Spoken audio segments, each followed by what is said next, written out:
Ever get lost in like a research rabbit hole and wish you had someone to like pull out all the good stuff? Oh, tell me about it. Well, consider us your research buddies, because this week you sent over Google's Project Aristotle study, and oh my gosh, it is fascinating. That study's a classic for a reason. It really gets to the heart of what makes teams work, you know? Right. Especially because when Google started this back in 2012, they were looking at everything. Like they really wanted to know if there was a magic formula for building a high-performing team.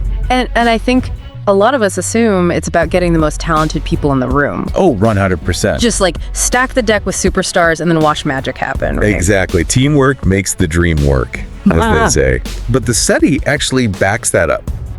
So Google found that while individual skills are important, they identified 5 team dynamics that were even more crucial to a team's success. Which is kind of mind-blowing when you think about it. Right. Because like we spend so much time on resumes and experience levels, but maybe the real key is how those individuals, you know, come together as a team. Okay, so no more suspense. Let's spill the tea. Yeah. What are these magical team dynamics? All right.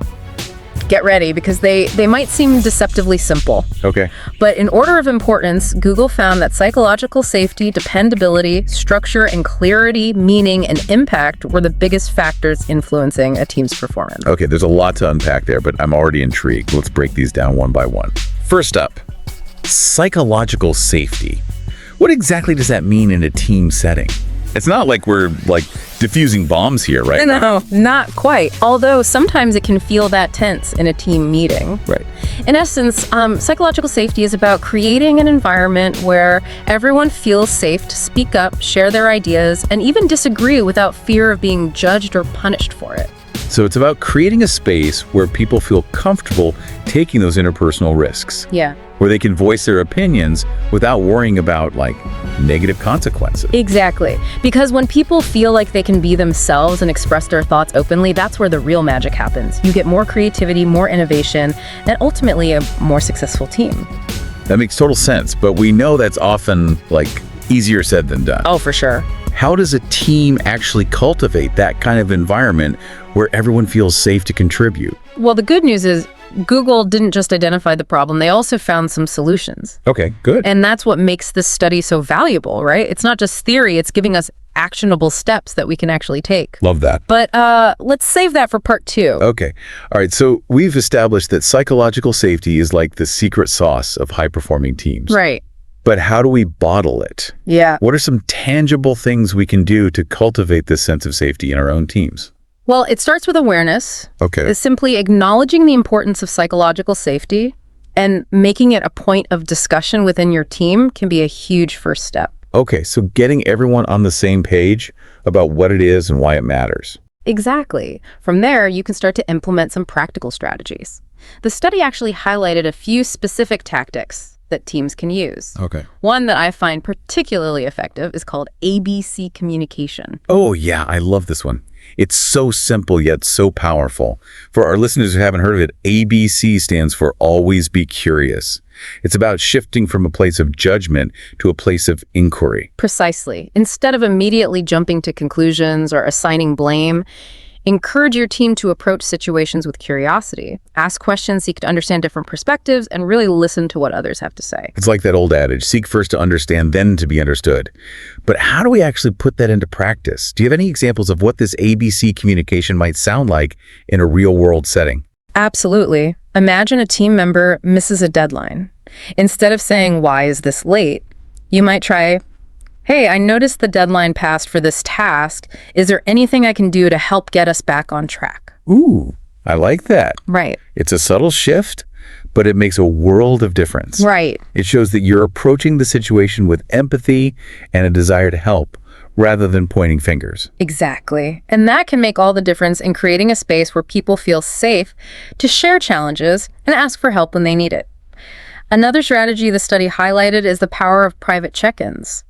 This is interesting because it seems a little counterintuitive, right? Yeah. If we want people to feel comfortable sharing openly as a team, why do we need these one-on-one conversations? Because sometimes people need that extra layer of safety, especially if there are power dynamics at play or if they're dealing with something sensitive. Right. They might not feel comfortable sharing certain things in a group setting. That makes sense.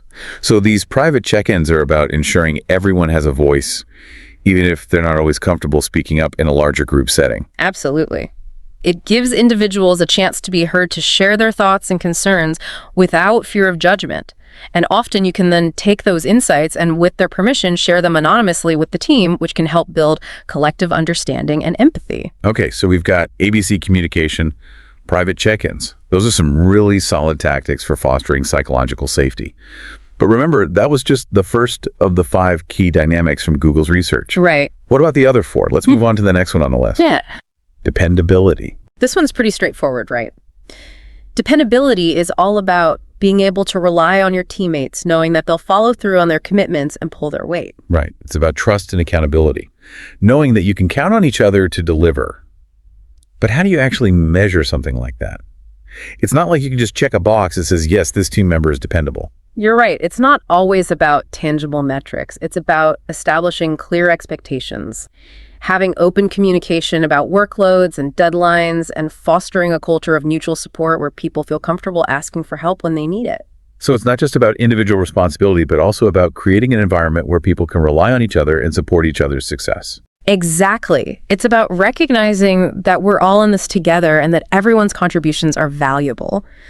Which brings us to the next dynamic, structure and clarity. Okay, so this one sounds pretty self-explanatory. Yeah. It's about having clear goal, roles, and processes, right? Exactly. Think of it like this.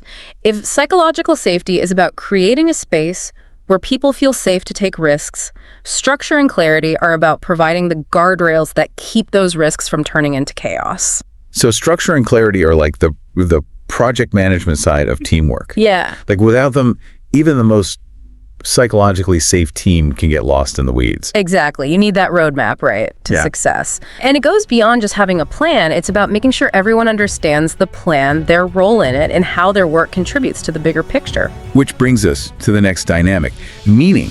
Now this one feels a little less tangible. How do you define meaning in the context of teamwork? It's about connecting with something larger than yourself, right? Okay.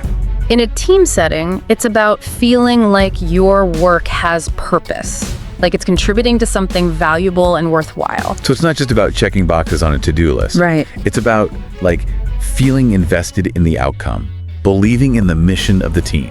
Absolutely. And that sense of purpose can be incredibly motivating. When people find meaning in their work, they're more likely to be engaged, productive, and even happier. It's like that saying, find a job you love and you'll never work a day in your life. Right. Or maybe it's more like, find a team with a shared sense of meaning and you'll actually enjoy it those Monday mornings.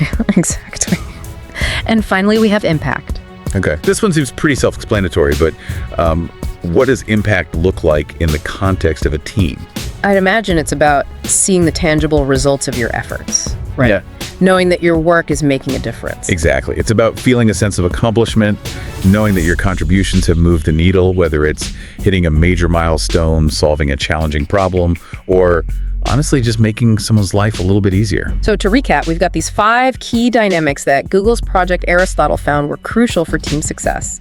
Psychological safety, dependability, structure, and clarity, meaning, and impact. Right.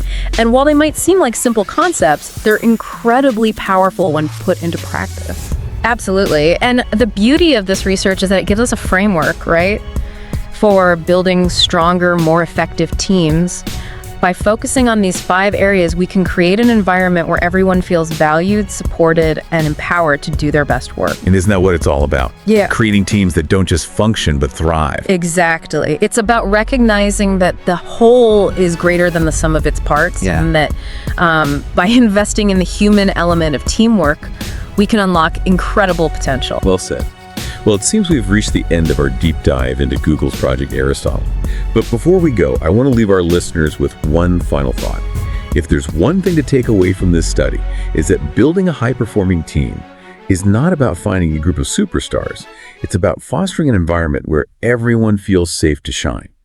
So as you go about your week, I encourage you to think about these 5 dynamics and how you can start implementing them in your own teams, no matter how big or small.